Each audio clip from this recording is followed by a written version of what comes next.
이 동영상은 일반적 의학 지식을 전달하기 위하여 제작되었습니다.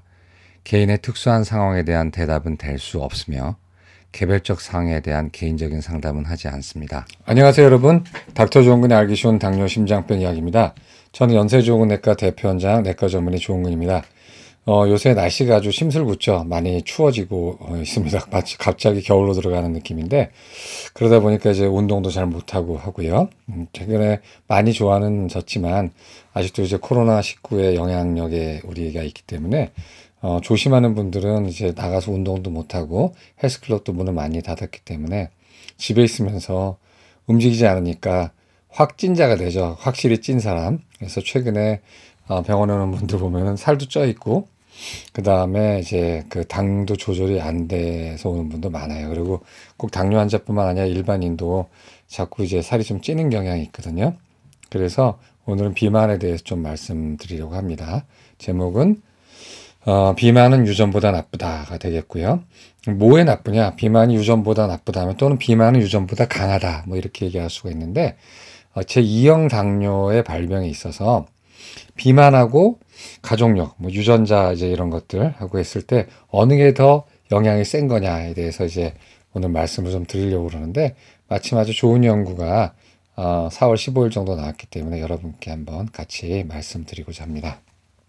그래서 부제로는 비만, 유전력, 그리고 2형 당뇨병이 되겠습니다.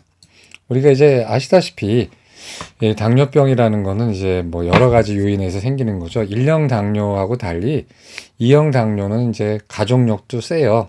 흔히들 이제 생각하실 때 1형 당뇨 환자분들이 오셔서 이게 유전이 많이 되냐고 이제 물어보시는데 오히려 차라리 2형 당뇨병에서 유전력이 강하고 유전적인 경향이 1형 당뇨병은 2형 당뇨병보다 유전력은 좀 더 약해. 물론 유전적인 경향이 조금은 있지만 부모가 1형 당뇨로 해서 아이도 1형 당뇨 걸리는 그런 위험이 2형 당뇨가 2형 당뇨 걸리는 위험보다 훨씬 낮아요. 그래서 여기 이제 2형 당뇨병의 위험인자라고 얘기한다면 첫째는 이제 가족력이 좀 강하고요.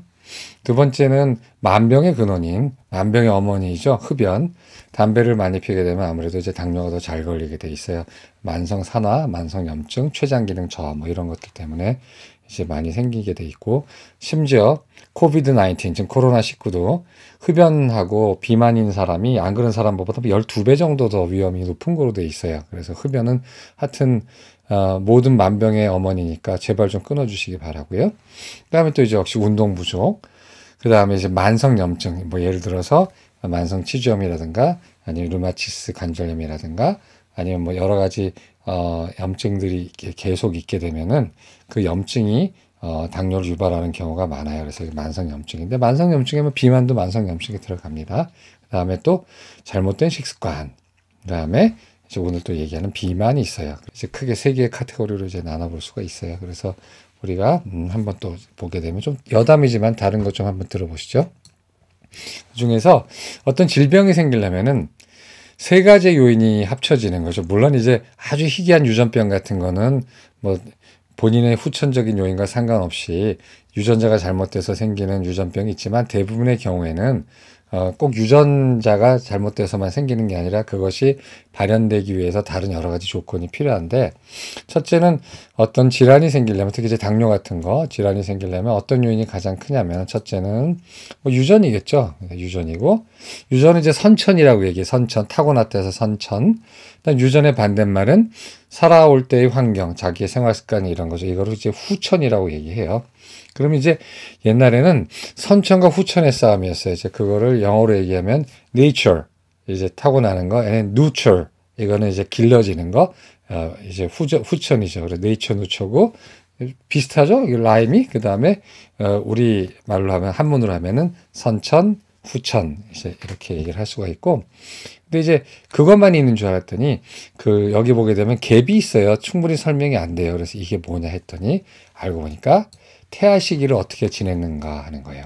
그래서 자궁 내, 어머니 자궁 내에서의 영양 상태, 뭐 스트레스, 그 다음에 알코올, 어머니가 마시는 술의 노출 여부, 어머니가 노출된 담배 연기의 노출 여부, 뭐 여러 가지에서 태아 때에 유전적으로 받은 것들이 청사진을 바탕으로 얘가 이제 거기서 와이어링이라고 그래. 하드 와이어링이라 가지고 이제 회로도가 짜지는 거예요. 그래서 옛날에는 유전자가 다인 줄 알았어요. 유전자라는 청사진 속에서 완전히 인간이 다 만들어지는지 아는 무슨 유전자 절대론이 이제 지배를 했었는데, 이게 사실 말도 안 되는 환원론이죠. 어떻게 유전자 하나로 인간이 지배가 됩니까? 말하자면, 제가 좋아하는 그 생물학자, 음악도 좋아하는 분이에요. 그 사람이 생명의 음악이라는 책을 냈는데, 우리나라 말로도 번역이 돼 있는데, 거기에 보면 유전자는 CD다라고 해놨어요. CD는 0101로 디지트로 이제, 바뀌어진 음악 신호를 그 폴리프로필렌인가? 하여튼 그 플라스틱에다가 이렇게 음각으로 새긴 거잖아요. 근데 CD 하나만으로 음악이 되질 않아요. 그 CD를 어떤 CDP에 넣느냐, 뭐 좋은 CDP냐, 비싼 CDP냐, 나쁜 CDP냐, 아니 음색을 좀 화사하게 내는 CDP냐, 아니면 음색을 냉정하고 정확하게 내는 CDP냐, 뭐 여러 가지 그런 CDP에 따라서 같은 CD를 넣었는데도 불구하고 재생되는 음악은 다르단 말이에요. 많이 달라요. 그런 거와 마찬가지로 유전자가 절대적인 것은 아니고, 유전자란 청사진을 어떠한 그런 툴로 엮어냈느냐에 따라서 같은 유전자를 하더라도 다른 사람이 나올 수가 있다는 거예요. 마찬가지로 이렇게 병을 볼 때도 단지 유전이 결정하는 것이 아니라 유전 후에 이 태아식이나 CDP에 넣는 걸 생각하시면 되고요. 후천은 CDP를 거쳐서 앰프를 거쳐서 스피커선을 거쳐서 스피커로 나온 음악, 이렇게 생각하시면 될 것 같아요. 그래서 병은 또는 사람의 성격, 하여튼 사람의 흔히 말하는 어떤 체질이라는 것들은 유전과 태아 시기와 후천을 거쳐서 나온다라고 생각하시면 되고, 그렇기 때문에 어머니의 태교도 굉장히 중요하고요. 또 태교뿐만 아니라 애가 태어나서 겪는 과정도 굉장히 여러 가지 질병이나 성격 형성에 중요하다라는 거죠. 그래서 이 3대 요인이 맞아야 된다는 거예요. 이제 그런 걸로 봤을 때 우리가 당뇨를 한번 보도록 해요. 당뇨를 보게 되면 옛날에 뭐 유전 또는 후천이라고 생각했는데, 거기에 대해서 아니다라고 이제 반론을 제기하고 이제 받아들여지는 게 큰 두 개의 사건이 있어요. 그 두 개의 사건은 유감스럽게도 인류 최대의 비극인 2차 세계대전을 통해서 이제 공고하게 되고 알려지게 되는 거죠. 한번 볼까요?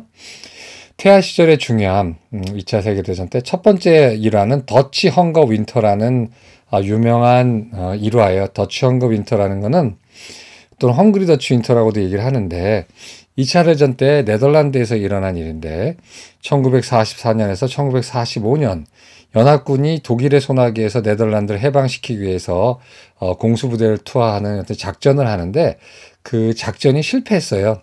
그래서 그 결과 독일군이 여기를 계속 잡고 있으면서 보복으로 여기에 대해서 열차를 끊고 어떤 아르헨이라는 지역에 대해서 아예 그냥 보급품을 끊어가지고 1944년에서 45년 겨울 동안에 약 2만 명이 굶어 죽고, 살아남은 사람도 하루에 약 800에서 1000칼로리의 그런 식사밖에 못하는 아주 큰 사건이 있었어요. 그래서 이 단초가 된 사건은 실제 오퍼레이션 마켓 가든이에요. 이거 이제 마켓 가든, 작전명 마켓 가든이라는 거고, 영화로는 뭐가 나오냐면은 돌아오지 않는 달이라는 영화 기억하실지 모르겠어요. 기억하시면은 제 세대예요. 좀 노땅 세대고, 젊은 세대는 잘 모를 거예요. 그래서 뭐 말씀드리자면, 그 전쟁 영화 미드에서도 나왔죠. 그게 뭐였더라? 체인 오브 브라더스인가 브라더스 뭔데, 하여튼 뭐 전쟁 영화 있잖아요. 2차 세계대전. 거기도 이제 이게 나오는데, 몽고메리하고 프랑스하고 미국군이 서로 이제 악의가 맞지 않아서 몽고메리 장군이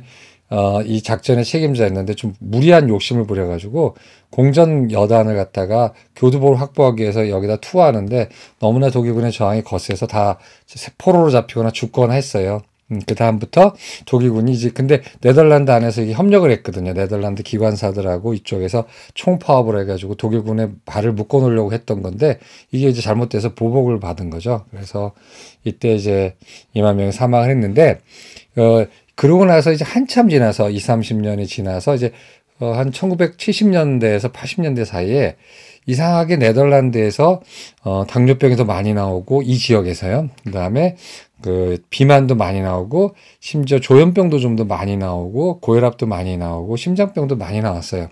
그래서 왜 이 지역에서 이렇게 갑자기 질환이 우후죽순처럼 터져 나오는가 해서 역으로 연구를 해봤더니, 이때 당시에 산모가 이제 임신을 했던 산모가 아기를 낳았을 때 그 아기들이 이렇게 됐다는 거예요. 그러니까 엄마가 너무 굶었을 때 뭐 임신 1기, 임신 2기, 임신 3기가 있었겠죠. 그때 낳았던 애들은 뭐 1기 때 2기를 겪었던 산모는 뭐 당뇨를 많이 낳고, 2기 때 이런 걸 겪었던 산모는 이상지혈증 애를 많이 낳고, 3기 때 이런 걸 겪었던 산모는 뭐 심장병과 무슨 조현병 아이를 많이 낳고, 뭐 이런 식으로 이제 그게 쫙 나왔어요. 그래서 이게 선천과 후천만이 중요한 게 아니라 산모가 아기를 가졌을 때 그때 영양 조건도 굉장히 그 아이의 장래 질병과 성격에 영향을 준다는 것이 밝혀진 결정적인 그 데이터입니다. 그래서 이거를 더치 헝거 윈터, 뭐냐면 네덜란드의 추운 겨울이란 뜻이죠. 그리고 또는 네덜란드 페민이라고 해가지고 무슨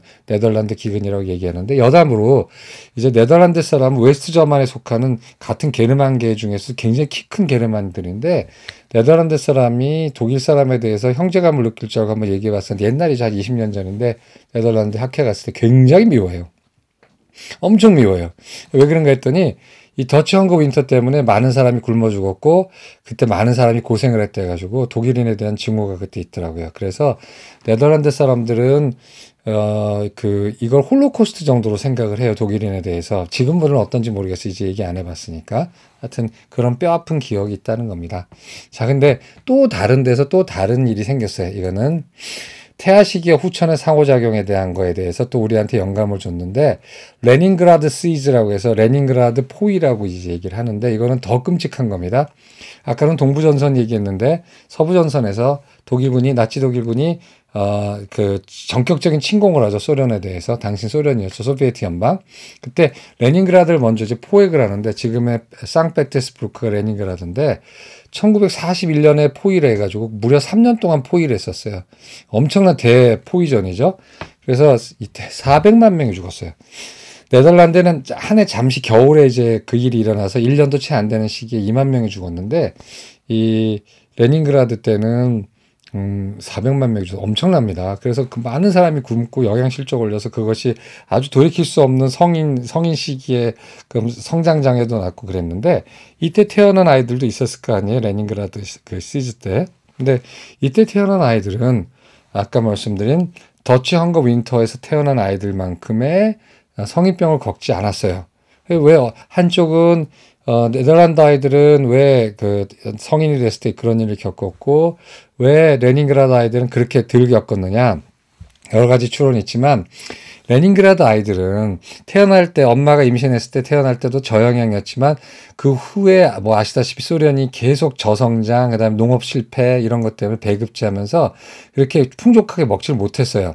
그렇기 때문에 작은 차의 엔진으로 태어난 아이들이 계속 작은 차의 껍데기를 갖고 있었던 거죠. 800cc 엔진 아이로 태어나서 800cc 엔진의 800cc 차의 그런 경차의 그 껍데기를 유지하고 있었기 때문에 대사적으로 큰 무리가 없었기 때문에 이제 안 생겼다고 생각하는 거고, 네덜란드는 아시다시피 마샬 플랜으로 인해서 서유럽이 부흥하게 됐잖아요. 미국의 원조로.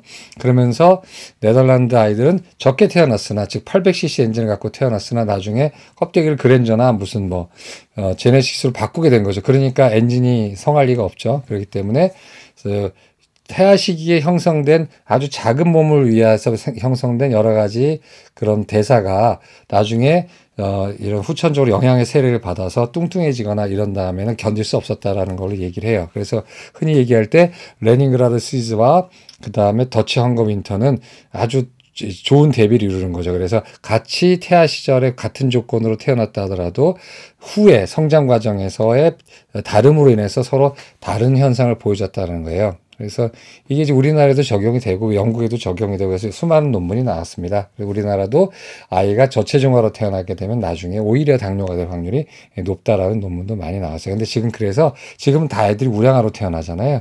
그렇기 때문에 아마 지금 우량아로 태어난 아이들은 우리 현재 지금 우리가 겪고 있는 것만큼 못 먹었을 때 태어나서 고도 성장을 맞아서 등치가 커진 어른들이 겪는 당뇨를 아마도 덜 겪지 않을까라고 이제 생각을 하고 있어요. 여담이었어요. 그래서 이거 한번 영화도 한번 보세요. 오퍼레이션 마켓 가든 책도 있고요. 그 다음에 돌아오지 않는 달에 한번 보시면은 재밌으실 거예요.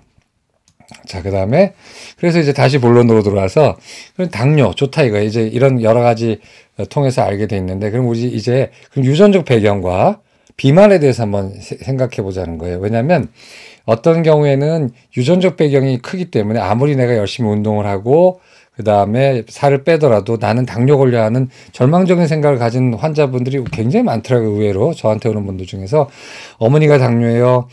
그 다음에 아버지가 당뇨예요. 제가 사형제 중에 몇째인데 다 당뇨 걸렸으니 저도 당뇨 걸릴 것 같아요. 라는 분도 있고 또는 걸려서 오기도 하고 그래서 또 이제 그러니까 또 뭐냐면 자제분들에 대해서 걱정을 많이 해요. 내가 당뇨니까 아이들도 당뇨 걸리지 않을까 이제 이런 걱정을 또 많이 하고 상담을 하는데 제가 뭐 가족 상담도 하고 정신 상담도 하고 그래요. 근데 일단 저는 걱정 마시라고 그래요. 왜냐면은 유전의 힘이 아무리 커도요. 후천의 힘을 당할 수가 없다는 게 이제 제가 본 환자 경험과 이런 거예요. 근데 마침 그런 데이터가 나왔어요. 그래서 먼저 결론부터 말씀드리면은 유전적인 힘이 비만의 힘보다 약해요. 비만이 훨씬 더 셉니다. 그래서 한번 보게 되면 이건 덴마크에서 나온 연구인데 2형 당뇨병 환자에 있어서 그 다음에 이건 세 가지를 봤어요. 첫째 비만, 그 다음에 바람직하지 않은 식사 습관, 생활 습관, 그리고 유전적 위험이 2형 당뇨에 미치는 영향에 대해서 한번 어느 것이 더 영향이 큰가에 대해서 본 연구인데 굉장히 재밌고 또 우리 현실에서도 응용할 수 있고 또 이제 혹시 내 병이 애한테 가지 않을까 걱정하는 우리 2형 당뇨인들에게 희망을 주는 연구입니다. 2020년 4월 15일 날 나와서 따끈따끈한 거고요. 어디에 나오냐면 다이아베톨로지아라는 유럽 당뇨병 학회 기관지니까 공산당 기관지 같은데 그런 건 아니고 그 학회에서 나오는 이제 그 학회지죠. 그 기관지라고 그러는데 다이아베톨로지아에서 나온 건데 이거 유료라서 보시게 되면 아마 전문은 보실 수 없을 거예요. 이거 되게 비싸요. 35유로에 무슨 요새 뭐 논문 장사하는지 35유로면 4만 얼마잖아요. 이거 십몇 페이지 보는데 4만 얼마씩 내야 되니까 좀 아깝죠. 그러니까 전문가 아니면 보지 않으시는 게 좋아요. 연구 방법은 이제 덴마크도 이제 유럽 같은 데가 왜 이제 의료 선진국이냐. 물론 이제 코로나19를 맞이해서 그들의 민낯이 좀 드러났지만 그래도 역시 기본은 단단하죠. 보면 만성병에 대해서는 기본이 단단해요. 이제 급성 질환에 대해서 준비가 안 돼서 따름이지.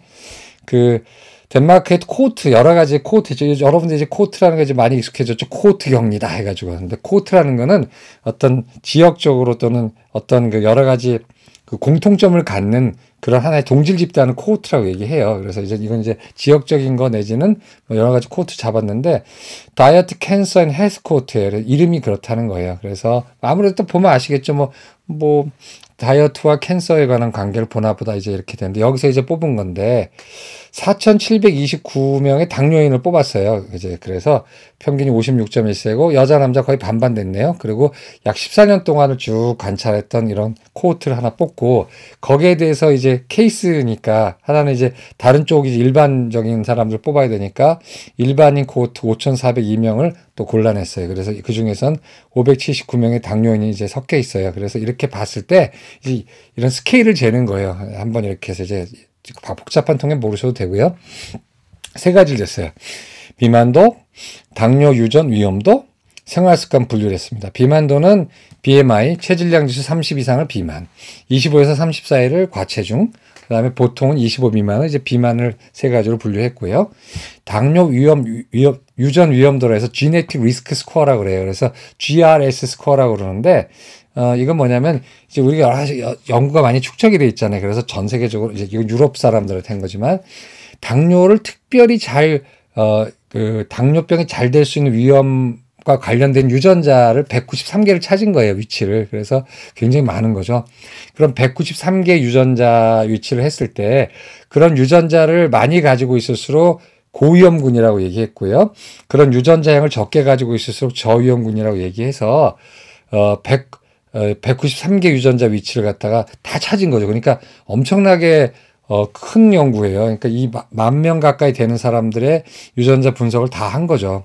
그래서 193개 유전자 위치를 찾았고 저위험에서부터 고위험군까지 이제 다 늘어놓은 거예요. 근데 여기서 이제 아무래도 비만과 서로 비교해 보려니까 비만과 상관 있는 유전자는 여기 넣으면 안 되겠죠. 그래서 비만과 상관 있는 유전자는 없애버려요. 여기서 더 분석을 하지 않았어요. 그다음에 생활습관 분류도 해야겠죠. 서로 비교하기. 이 세 개 중에 어느 게 더 가장 당뇨병이 될 위험이 크냐를 보는 거니까. 그래서 흡연 유무, 술을 마시는 양에 따른 그런 정도, 그다음에 식사가 건전한 식사냐, 건전하지 않은 식사냐, 그다음에 운동을 일주일에 몇 번 하고 몇 분 하느냐 이런 이제 여러 가지 설문지나 이런 걸 해가지고 이런 네 가지의 변수로 생활습관을 좋은 생활습관, 그다음에 중간 생활 습관, 그 다음에 나쁜 생활 습관으로 나눠서 이 세 개를 이제 막 돌린 거예요. 이제 좀 복잡한 뭐 콕스 프로포션 해저드 뭐 인터랙션 뭐 어세이 해가지고 한 건데 뭐 그건 이제 우리 이제 일반적인 연구자 아닌 사람 알 필요 없고요.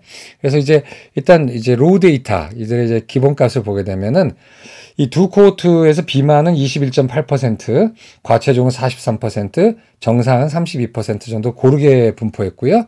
유전자 위험도를 5개로 나눴다고 말씀드렸잖아요. 고위험군이 20%, 그냥 유전자가 그렇게 많아, 193개 가까이 되는 사람들. 그 다음에 저위험군, 그러니까 그 유전자가 적은 사람들이 한 20%가 됐으니까 어느 정도 골고루 분포함을 알 수가 있죠. 생활 습관을 봤을 때 40%는 좋은 생활 습관에 들어갔고요. 34%는 중간, 인터미디에이트, 그냥 적절한, 뭐, 애중간한 생활 습관이었고, 25.4%는 나빴어요. 그래서 이제 이거를 이제 돌린 거예요. 이제 여러 가지 통계적 기법을 했을 때, 결과만 알면 돼요. 결과는 아주 심플해요.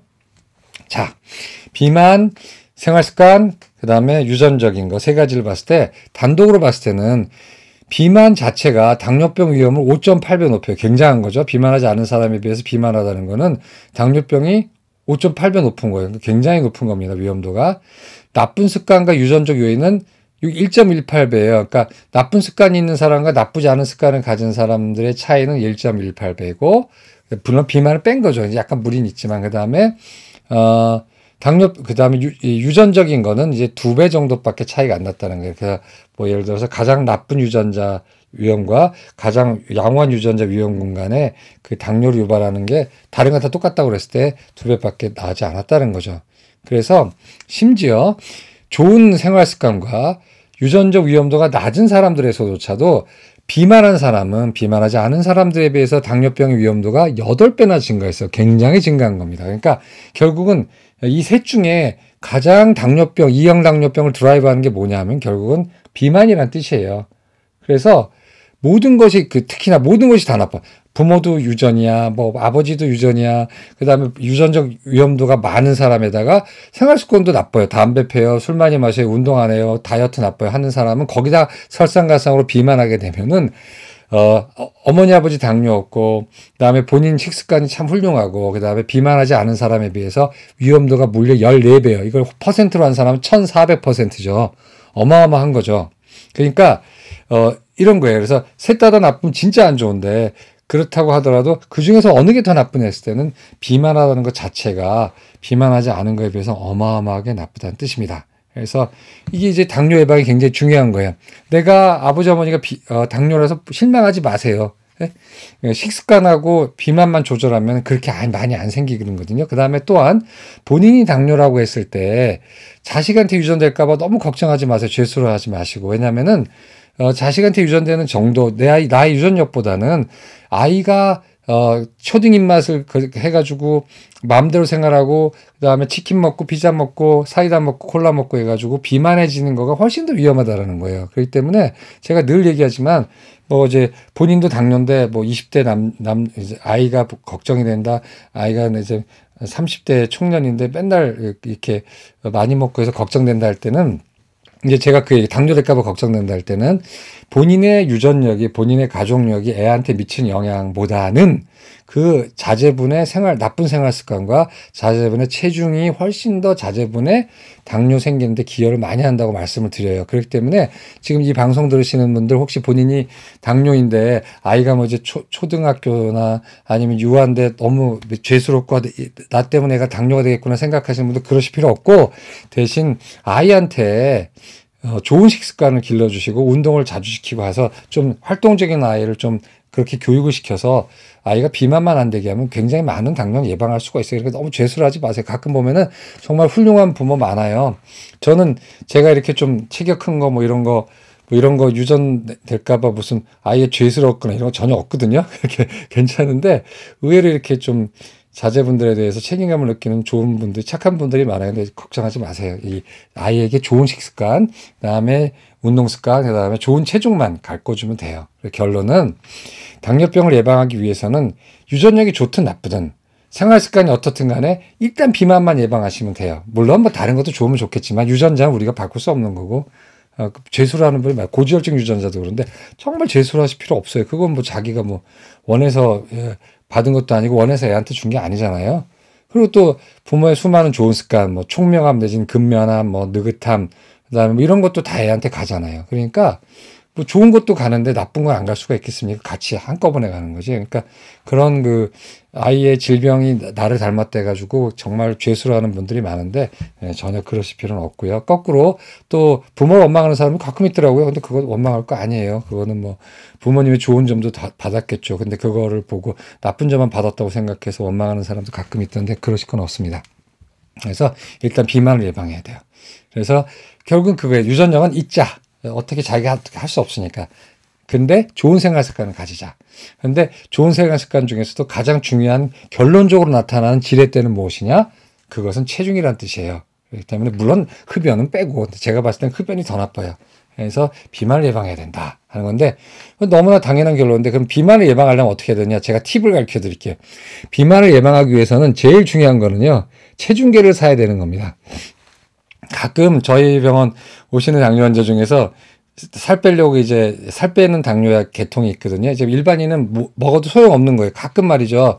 오늘도 그런 분 하나 있었는데 다른 사람이 우리 병원에서 뱃살을 뺐다고 그냥 당뇨도 아닌데 와가지고 다짜고짜 뱃살 빼는 약 달라고 그랬을 때 너무 황당해가지고 좀 어벙벙했는데 이 당뇨약은요, 그러니까 당뇨 때문에 약을 쓰는 환자 중에서 뱃살이 빠지는 사람은 당뇨이기 때문에 살이 빠지는 경우가 있어요. 그런 유명한 약이 이제 SGLT2 인히비터라는 약인데 그거는 일반인이 먹어도 살이 안 빠져요. 그러니까 행여 내 옆에 있는 당뇨인이 어떤 당뇨 치료를 하더라고 약을 먹었는데 살이 빠졌다고 해서 그 약이 당뇨가 아닌 자기한테 듣는다고 생각하지 마시고 그런 헛걸음을 하지 않으셨으면 좋겠어요. 가끔 그런 분들이 있더라고요. 자, 비만을 예방하는 거 다시 돌아서 좋은 체중계 사야 돼요. 왜냐하면 아니 이 살 빼자고 하는 고혈압 당뇨인 또는 고지혈증인이 세상에 집에 그 체중계가 없는 사람이 너무나 많아요.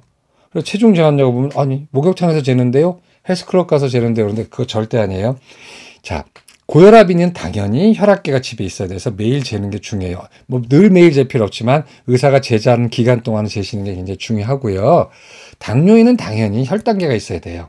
그런데 당연히 몸무게가 문제가 있는 사람은 당연히 체중계가 있어야 돼요. 그걸 뭐 헬스클럽 가서 잰다거나 목욕탕 가서 재는 건 안 돼요. 그래서 일단 좋은 체중계를 사자 해서 저는 롬이라는 거 써요. RHOMB 스케일인데 이거 비싸더라고요. 비싼데 가치는 있어요. 왜냐면 일단 디자인이 아름답고 두 번째는 발이 이렇게 아치가 있잖아요. 제가 늘 이제 항상 평평한 그 체중계를 재면서 느꼈던 게 제 발이 어떻게 가느냐, 몸이 앞으로 쏠려냐 뒤로 쏠려냐에 따라서 체중이 굉장히 다르게 나오거든요.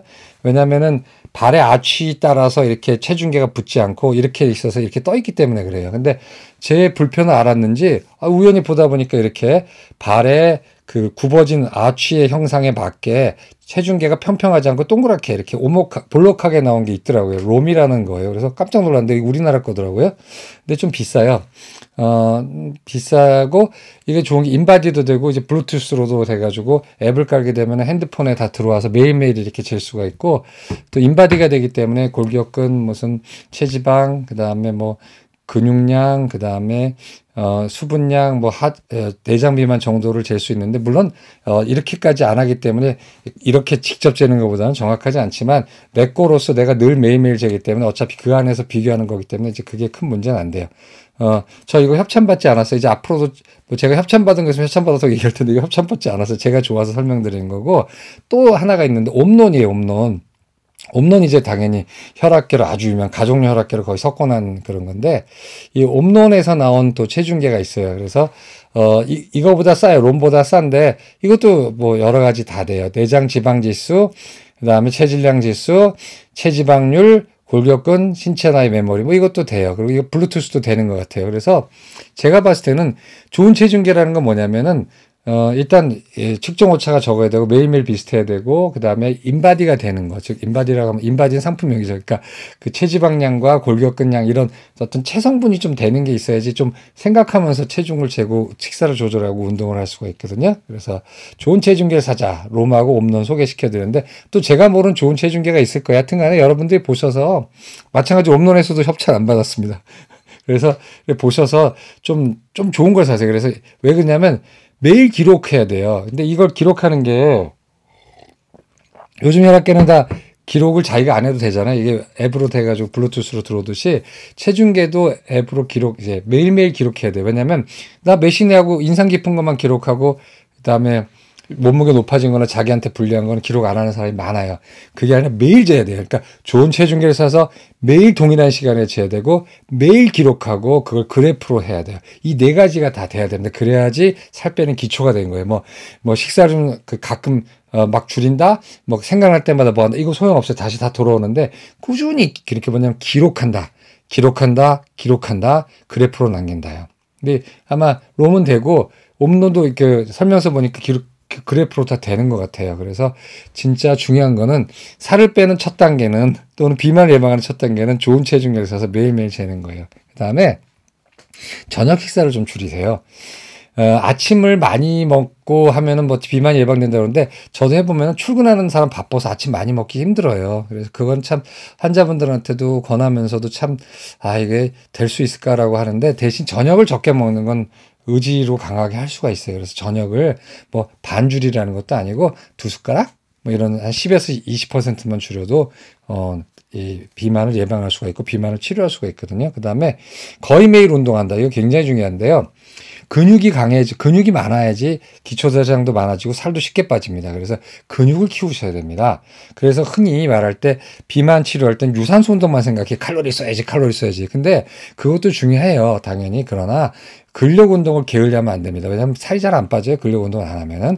근력 운동을 해서 근육이 많아지면 기초대사량이 많아지고 그 기초대사량을 많아진 걸 지렛대로 살이 더 빠져요. 그래서 거의 매일 운동을 하는데 유산소 더하기 무산소 같이 하시는 게 굉장히 중요해요. 그래서 꼭 한번 해보시고 그 다음에 술 줄이세요. 술 마셔서는 절대 안 돼요. 뭐 술 마시면 뭐 한꺼번에 3,000칼로리가 들어가는데 어떻게 그게 가능하겠습니까? 그러니까 안 되는 거죠. 그래서 뭐 늘 제가 비만 치료 뭐 이런 데서 물론 저는 저희 병원은 비만을 치료하는 병원은 아니지만 당뇨인이나 고지혈증이나 고혈압인에 있어서 비만이 동반되기 때문에 거기에 대해서 식사를 지도하고 또 이제 하다 보면 이제 저도 이제 어느 정도는 이제 여기 경험이 있잖아요. 그래서 보게 되면은 컬트 다이어트 같은 건 하지 않으시는 게 좋아요. 컬트 다이어트라는 건 좀 극단적인 다이어트 얘기하는 거죠. 뭐 케톤 식사라든가 극단적인 저탄 고지 같은 거. 저탄은 보통 45% 미만을 저탄이라고 얘기하는데 저탄은 가끔은 당이 너무 심한 사람한테는 권할만 해요. 그러나 뭐 그것 때문에 고지란다든가 무슨 포화지방산 많이 먹는다는 거는 대가를 따르기 때문에 그런 컬트적인 다이어트 하지 마시고 꼭 주치의랑 상의를 하시고 하셔야 됩니다. 가끔 저한테 이제 오시는 분 중에 저탄고지 해가지고 오는 분들도 있고 케톤 식사 해가지고 오는 분인데 거기에 대한 이